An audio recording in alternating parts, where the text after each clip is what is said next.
Good morning, ladies and gentlemen. Just like the previous week's TWAB, we're going to be covering this one the day after it released, just to be a little bit, fashionably late.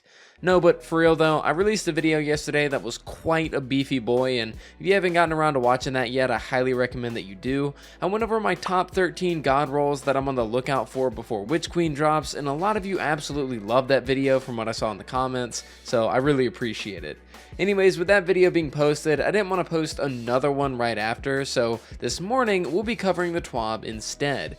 Now, the news that Bungie dropped in the most recent blog post is actually pretty massive. It starts out a little slow with them recapping what we've heard about Void 3.0 thus far, and then they kick it into high gear by talking about some of the really spicy details concerning the Witch Queen campaign, which is by far my most hyped aspect of the new expansion. Lastly, Bungie goes over all 6 of the new exotic armor pieces that we'll be seeing in the Witch Queen, and of course we'll be going over that as well. So before we jump into it, beat the shit out of the like and subscribe buttons like they owe you money, and let's get into this. So as we know, Bungie has made it pretty clear that going into the Witch Queen, they spent a lot of time and effort into making this expansion known for having the definitive Destiny campaign.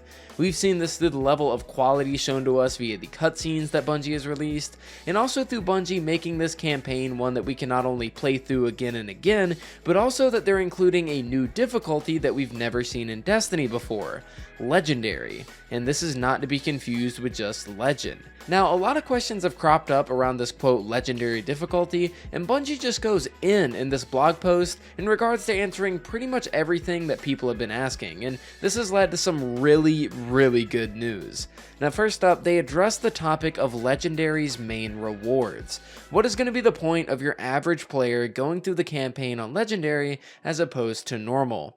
Bungie clarifies and says that anyone doing a Legendary playthrough will experience double chest rewards throughout their time playing, players will be able to earn the Throne World armor and general unlocks at a faster rate, and finally they end off saying that the higher risk means higher reward, which is going to result in an overall faster power leveling experience. Bungie then moves on to talk about Legendary's unique rewards. They say that players who complete all of the missions on Legendary will receive an exclusive emblem to commemorate the accomplishment, a triumph for the new Throne World title, a set of gear that is 20 above the soft leveling cap at 1520, 8 upgrade modules, and new Witch Queen exotic armor that would typically be grinded inside Lost sectors. Now let's take a step back here and dissect what Bungie just said, because this is massive. We basically learned what we were pretty much assuming to begin with that we're getting an exclusive emblem for our accomplishments and progressing for the new title. But what I wasn't expecting was Bungie to essentially throw in a bit of a fix for how monotonous the power leveling grind is. Of course, it's not perfect by any means, but getting a complete gear set by the end of the campaign that's going to make power leveling not as painful is just an awesome addition, and the perfect carrot on the stick for players like myself who absolutely dread how boring power leveling is. It was confirmed by the campaign lead at Bungie that this quote gear set includes 8 pieces of gear total, meaning a weapon for each slot and a full set of armor. I absolutely love this addition, and it feels like the perfect cherry on top of the cake for battling your way through what is seemingly going to be a pretty difficult and long-winded story mode. Speaking of difficulty, Bungie ends up clarifying after they spoke about the reward structure that the Legendary campaign is designed to be harder than a Legend Nightfall, but easier than a GM Nightfall. So basically, Master. I don't know why they didn't just... They go on to say that enemies are more difficult and aggressive, they take more damage, they won't stagger as easily, and have a form of match game enabled.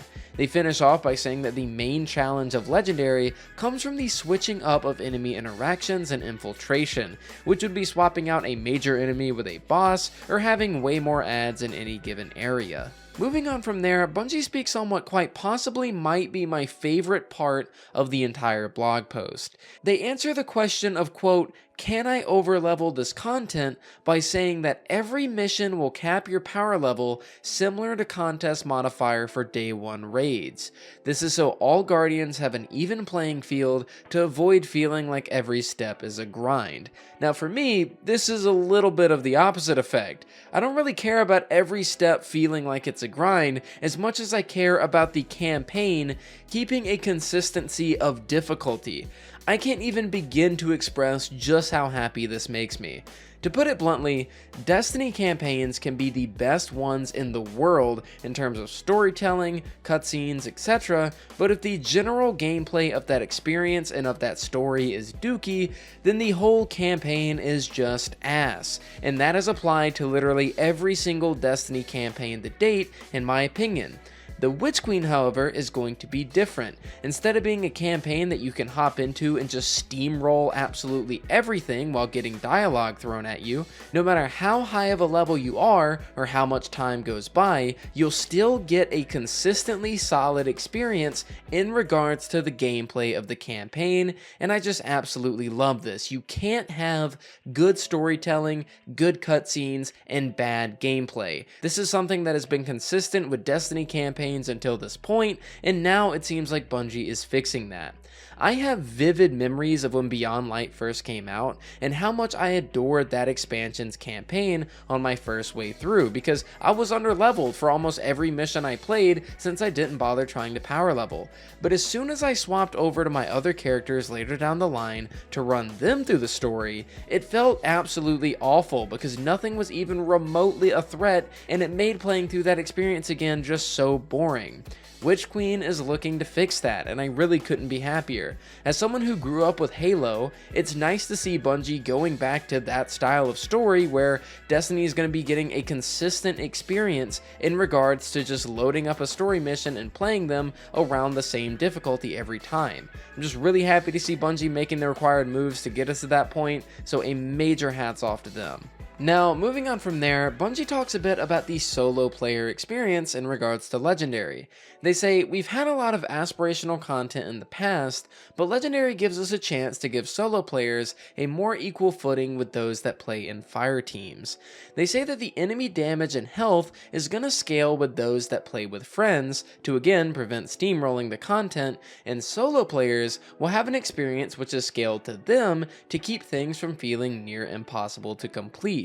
Bungie goes on to say that they didn't want to trivialize darkness encounters compared to solo play, so that when playing in a fire team, you're limited to 1 revive per player per darkness zone, and there will be a shared timer of 40 seconds before a wipe happens when a player is down for too long. Again, I'm just super happy to see this. The campaign is actually going to be a tense and high octane experience from the sounds of things, and I'm really excited to give it a spin come launch day. Now, lastly, in regards to the Witch Queen campaign, Bungie elaborated a bit on, hey, if Legendary is kicking my ass too much, can I change the difficulty? And Bungie says, yes. I mean, of course they'd say yes, what else were you expecting?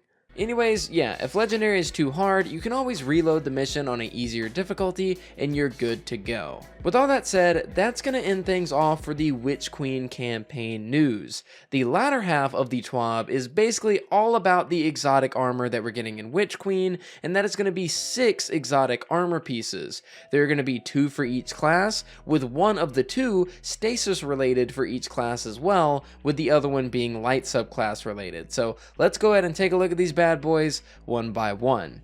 Kicking things off, Bungie goes over the 𝗨𝗟 Splendor helmet for the Titan, which, might I add, it just looks so badass, man. Like, this helmet looks great, alright?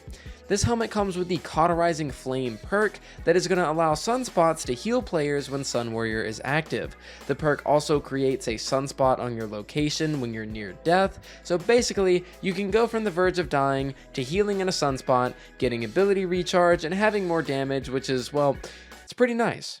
Now, moving on, the stasis exotic for the Titan is a chest piece known as the 𝗿𝗏𝗡, or the 𝗿𝗏𝗡. This chest piece is one that we've seen in the trailers already, but if you haven't seen the trailers, it replaces your Titan barricade with a massive stasis wall with a little slit in the middle to shoot through. It gives the benefit of rally barricade while also slowing any targets that get too close to it, so pretty interesting interactions there.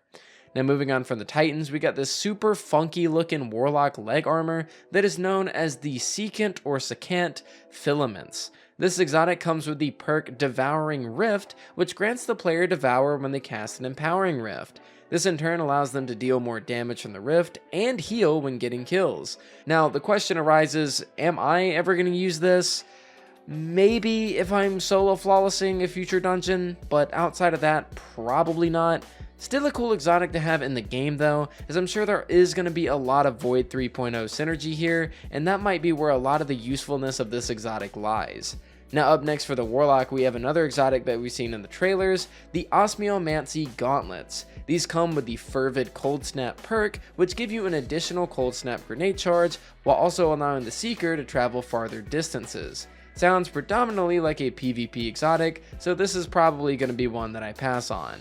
Lastly for the exotics, we have come to our final two for the Hunter. Starting off, we have this absolute beauty of a helmet called the Blight Ranger Helmet. This exotic allows you to redirect things with your arc staff with the ability to deal tons of damage and generate orbs of power. It's a very niche exotic from paper, you know, just straight off the paper. It just sounds like a super niche exotic that you will never really get that much use out of, but we'll have to wait and see. It looks really good, so at least it has that going for it. And moving on from the Blight Ranger helmet, lastly for the Hunters, we have the Renewal Grasp, which sounds much more interesting than the past few exotics, I'll tell you that much. These gauntlets give Hunters a much larger dust field grenade radius, which also reduces the damage of any enemies inside that radius that are shooting at you. Basically, it's a form of suppressive fire in Destiny, which I think is super cool, especially for a nade that has such a short cooldown. I'm very curious if this is also going to stack with the aspects for Hunter that allow the radius to be bigger with the dusk field already, so we'll have to see if there's just going to be some crazy stasis energy come launch day. But with all that said, that is going to do it for the This Week at Bungie blog post. Bungie mainly covered two topics overall, but hot damn, all the information they had to share was super spicy, and I just knew I had to sit down and talk about it with you guys, even if it was a day late. So with that said, let me know what you guys thought of this TWAB in the comments down below. As someone who has just been over the moon for the Witch Queen campaign, this TWAB was massive for me and increased my hype levels tenfold. But what did you think? Make sure to sound off down below as I read your guys' comments literally every day. And thank you guys so much for watching and supporting the channel, and I'll see you guys next time.